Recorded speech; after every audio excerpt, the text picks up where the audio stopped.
አንድ ሰው ታሞ መዳኑን የምናውቀው ምግብ ስጡ ሲል ነው አይደለም? ቆሎ እንስጥህ፣ አይ ይመረኛል። ዳቦ እንስጥህ፣ አይ ይመረኛል። ማር እንስጥህ፣ ይመረኛል። ጎበዝ ይሄ ሰውዬ ታሟል።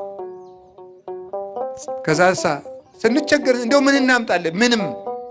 ከዛ ወለሰ ቆሎ እንስጥህ፣ እስቲ ልሞክረው ካለ ተመስገን ተመስገን፣ እየተሻለው ነው፣ ሊቆረጥም ነው። እናቴ አሁን ይሁላችሁ ረሃብ የጤነኛነት ምልክት ነው። የጤነኛነት ምልክት ነው። ከራበህ ጤነኛ ነህ ማለት ነው። ተመስገን ነው። አዎ የማጣትም ምልክት ነው እንዳትሉ። ከጤና ጋር ነው ማውጋት። አሁን ከድህነት ጋር አታውጉ። ጤና ጋር ነው። አሁን ርዕሱ ኮንተንቱ ጤና ነው። አንድ ሰው ከራበው ጤነኛ ነው። እምቢ የሚል ከሆነ አሞታል። ጎበዝ ቃለ እግዚአብሔር የማይርባችሁ ከሆነ ታማችኋል ማለት ነው። መጽሐፍ ቅዱስ የማይርባችሁ እንቅልፋችሁ የሚመጣ ፌስቡክ ስታዩ ግን የምታነጉ እስከ 10 ሰዓት፣ ቲክቶክ ከሆነ እንቅልፍ የማይወስዳችሁ፣ ፊልም ከሆነ እንቅልፍ የማይወስዳችሁ፣ የነፍሳችሁ ምግብ ሲመጣ ግን የሚሰለቻችሁ ከሆነ እናንተ ታማችኋል። በጊዜ ወደ ሐኪም ቤት ነው። እዚህ ነው ሐኪም ቤቱ፣ ቤተ ክርስቲያን። ጸልዩ እኮ ያለ እንደዚህ እኮ ነው። ቃለ እግዚአብሔር አልርባችሁ ካለ ታማችኋልና፣ እረ ጌታ ሆይ፣ እረ አይምሮዬን ጤና አድርገው፣ እረ ቃልህ እንዲርባው አድርገህ ብላችሁ ጸልዩ ማለት እኮ ነው። የምንጸልየው ለዚህ እኮ ነው። ይሄ ምስራች እኮ ነው። እንዴት ይሄ ይሰለቸዋል ሰው? እግዚአብሔር ያሳያችሁ፣ ክርስቶስ ያመልክታችሁ። አሁን አንድ የተጫጩ ሰዎች ምንድነው የሚባሉ? በዚህ ዘመን የተጫጩ ምንድነው የሚባለው? ምንድነው የሚባለው? ወንድና ሲተጫጩ በሉት እንጂ እጮኛ ደግሞ ሌላ ስም አለው። በቃ እሺ። አሁን እንደምትወጂው እጮኛሽ ልበል፣ ለልጆቹ ነው። ትልልቆቹ ያገባችሁት ደግሞ ድሮ እያላችሁ አስቡ።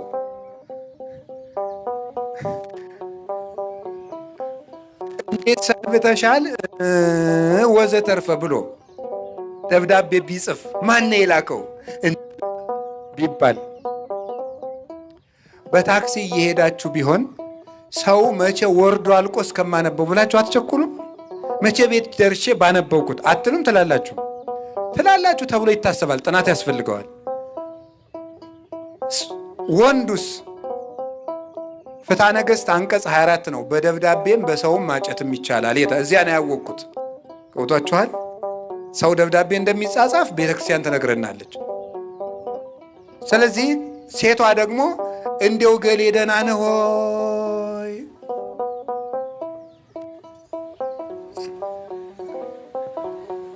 ምንድን ነው የምትስቁት? ታውቁት ይሄን? እኔ እንደዚህ ነው ያልኩኝ። ምንም ያልኩት ነገር የለም። እንደው እኮ ታምር ነው እኮ። አይ እናቴ እድለኛ ርዕስ ነው እኮ ይሄ እኮ። እስካሁን ፍግግ አላላችሁልኝም እኮ። ባደርግ ብሰራችሁ እቺ ስትመጣ ተፍነከነካችሁ እንደ ቆሎ። ደህና ነው እንደ ፈንዲሻ። እሺ ወደ ጉዳያችን ጎበዝ፣ እየመሸ ነው። ታዲያ ደህና ነህ ሆይ ብላ ስጽፍለት ደስ ይለዋል። እንግዲያውስ ከዚያ በላይ ይሄ ኢየሱስ ክርስቶስ የነፍሳችን ሙሽራ ነው። ታውቃላችሁ? የቤተ ክርስቲያን ሙሽራ ነው ክርስቶስ። የአንዳንዳችን ነፍስ የማን ሙሽራ ናት? የክርስቶስ ናት። እንግዲያው ጌታችን ኢየሱስ ክርስቶስ ሙሽራችን ክርስቶስ ለሙሽራይቱ ነፍስ የጻፈላት መልእክት ነው ይሄ። ይሄን ስታነቡ ይከፋችኋል እንዴ? ማን ነው የሚስቱ ደብዳቤ የሚጎረብጠው? በተለይ የጮኛው። የሚስቱ እንኳን በአሻቦም በምንም በዘይትም ስለሚጣሉ አጉል ነው። ለምሳሌ አይመችም። በተለይ የሚጣሉ ግን ይሄ ሙሽራችሁ ክርስቶስ የጻፈላችሁ ደብዳቤ ነው። ይሄ እንዴት ይሰላችኋል? አዎ ከመፋጻ ቀጢን ወከመ መሰንቆ ሐዋስ ያስተፌሳህኒ በሰሚዖቱ። እንደ ቀጭን ፉጨት እንደ መሰንቆ ድምፅ ነፍሴን ደስ ያሰኘኛል። አርእየኒ ገጸከ አስማአኒ ቃለከ እስመ ቃልከ አዳም ወገጽከ ላህይ። ክርስቶስ ሆይ ትላለች ነፍስ መኃልየ ዘሰሎሞን ምዕራፍ 2 ላይ እባክህ ቃልህን አሰማኝ፣ መልክህንም አሳየኝ፣ ቃልህ ያማረ ነው። መልካ ታምራትህ መልካ ትምህርትህ የሰመረ ነው፣ እባክህ ቃልህን አሰማኝ ትላለች ነፍስ። ሄዳችሁት ይሄ እንዴት ይሰለቻችኋል? አንድ ንጉሥ ሰው መሬት ቀምቷችሁ ወይ ደብድቧችሁ ወይ ግፍ አድርሶባችሁ ከዚያ ጊዜ ጀምሮ ለዚያ ንጉሥ አመልክታችሁ ያ ሁል ጊዜ ስትወጡ ስትገቡ እምትፈሩትና የሚያሰቃያችሁ ሰው ድጋሜ እንዳይደርሳችሁ የሚያደርግ የፍትህ ደብዳቤ ቢጻፍላችሁ ያ ሲነበብ ይከፋችኋል እንዴ? እንግዲያውስ ክርስቶስ የሚያሰቃየን ሰይጣን ሁለተኛ ከልጆቼ እንዳትደርስ ብሎ የጻፈበት የፍትህ ደብዳቤ ነው። ሁርም ድሬ ሰይጣን ያለበት አንተ ክፉ ከልጆቼ ወግድ ብሎ ክርስቶስ ጠላታችን የገሰጸበት ይሄ የምህረት ደብዳቤ ነው። ይሄ የፍትህ ደብዳቤ ነው።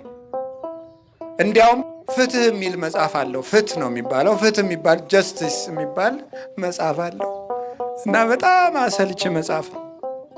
እና ቅዱስ ዮሐንስ አፈወርቅ ምን ያለ አንድ ሰው የፕላቶን ትምህርት ለፍቶ አጥንቶ ፍትህ ሳያገኝ ይሞታል አለ። በፍትህ ተመርቆ ያለ ፍትህ ሊሞት ይችላል። እናቴ የህግ ባለሙያ ይቅርታ፣ የፕላቶ ማለት ነው። የፕላቶ አሁን ወደዚህ ነገር አትሂዱ፣ ወደ ሌላ አትውሰዱት። ወደ ሌላ ወደ ምንም በቃ አትውሰዱት። የፕላቶን የህግ ትምህርት ተምሮ አንድ ሰው ያለ ህግ ሊሞት ይችላል። የክርስቶስን ህግ ተምሮ ግን ያለ ህግ ቢሞት እንኳን ክብር ያገኛል። እንዳልባሌ ቢሞት፣ ተንቆ ቢሞት፣ ሬሳው ተተፍቶበት ቢሞት እንኳን በክርስቶስ ህግ የሞተ ሰው ክብር አለው። እንግዲህ እግዚአብሔር ቤተሰቦች እረፍት ትፈልጋላችሁ? ይሄን መጽሐፍ አንብቡት፣ ስሙት። ይሄንን ፍትህ ትፈልጋላችሁ? ይሄንን አንብቡ። ደስታ ትፈልጋላችሁ? እዚህ ውስጥ አለላችሁ። እውነቴንም ነግራችሁ ይሄ የምስራች ነው። እንደውም አንድ ነገር ልንገራችሁ። አንድ ሰው አንድ ደራሲ ተደራሲ የሚባል አለ። ተናጋሪ እና ምንድን ነው የሚባለው? ታዳሚ። ተናጋሪ ታዳሚ ኦዲየንስ ይባላል። ለዚህኛው ደግሞ ደራሲ ተደራሲ የሚባለው አንባቢ ማለት ነው። ጸሐፊው ልብ ብላችሁ ስሙ። ጸሐፊው መጽሐፍ ከጻፈ በኋላ መጽሐፉን ስታነቡ ሰውየው የለም። ስልክ ደውላችሁ ጥያቄ ቢኖራችሁ ልትጠይቁት ወይም ኢሜይል ልትልኩለት ወይም በአካል ቀጠሮ ልታስይዙ ትችላላችሁ። መጽሐፉን ስታነቡ ሰውየው ጋር ማውራት አትችሉም። አንድ ጊዜ ጨርሶ የነገረንን ሐሳብ ነው የምንሰማው። መጽሐፍ ቅዱስ ስናነብ ግን እግዚአብሔር ቃል በቃል ይናገረናል። እግዚአብሔር ይነግሮሙ ለሕዝቡ በመጽሐፍ እግዚአብሔር ለሕዝቡ በመጽሐፍ ይናገራል። መጽሐፍ ቅዱስ የሚያነብሰው እግዚአብሔር እየሰማ ነው፣ እየተናገረው ነው። መጽሐፍ ቅዱስ የሚያነብሰው መረጃ አይደለም የሚሰበስበው፣ ሕይወት ነው። እግዚአብሔር ያናግረዋል። ይሄ ቃል ወረቀትና ፊደል አይደለም፣ ሕያው መንፈስ ነው። ወዘኒ ቃል ዘአነ ነገርኩክሙ መንፈስ ውእቱ ያህዩ። የሩቅ ብእሲ ንግግር አያድንም፣ ከመለኮት የወጣ ቃል ግን ያድናል። ይሄ የምነግራችሁ ቃል የሚያድን ሕይወት ነው ብሎ ጌታ ነግሮናል። ስለዚህ የሕይወት ቃል ነው።